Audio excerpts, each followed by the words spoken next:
வணக்க மக்களை, சற்று முன் வெளியான செய்தி ஒன்று வெளியாகி இருக்கிறதா? எண்ணிக்கை 7ஆக உயர்வா? விடுந்ததுமே வெளியான ஒரு பரபரப்பு தகவல் என்ன? அதிமுகவுக்கும் தாவைக்கா வைத்த அதிரடி செக்கா? வாங்க வீடியோவை மூலமாக காணலாம். அதாவது இந்த தமிழக அரசியல் வரலாற்றிலே 2026 சட்டமன்ற தேர்தல் முடிவுக்கு பிறகுதான் தமிழக அரசியலில் ஏற்படக்கூடிய மாற்றமெல்லாம் சில மாற்றம் இருந்து கொண்டிருக்கிறதா.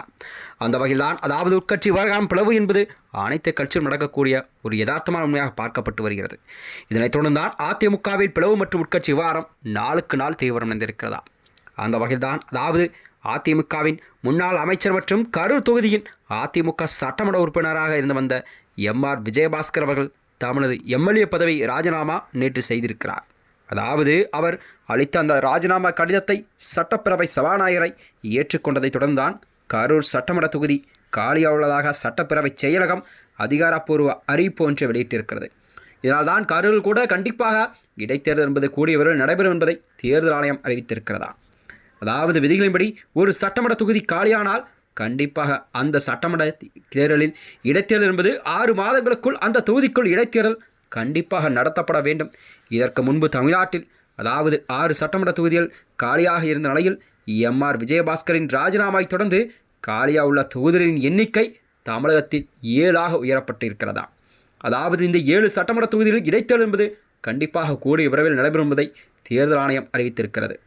இந்த சட்டப்பேரவை செயலகத்தில் ஒரு அதிகாரப்பூர்வ அறிவிப்பு தேர்தல் ஆணையத்திற்கு அனுப்பி வைக்கப்படும்.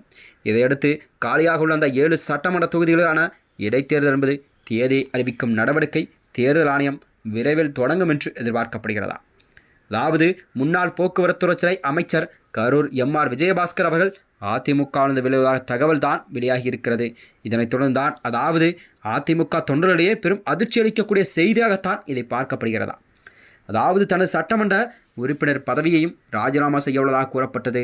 ஏற்கனவே அதிமுகவில் CV. Shanmugam, S P. Velumani, C. Vijayabaskar உள்ளிட்டோருடன் சேர்ந்து அந்த 24 சட்டமன்ற உறுப்பினர்கள் அதிருப்தி அணியாக செயல்பட்டு வந்திருந்தார்கள்.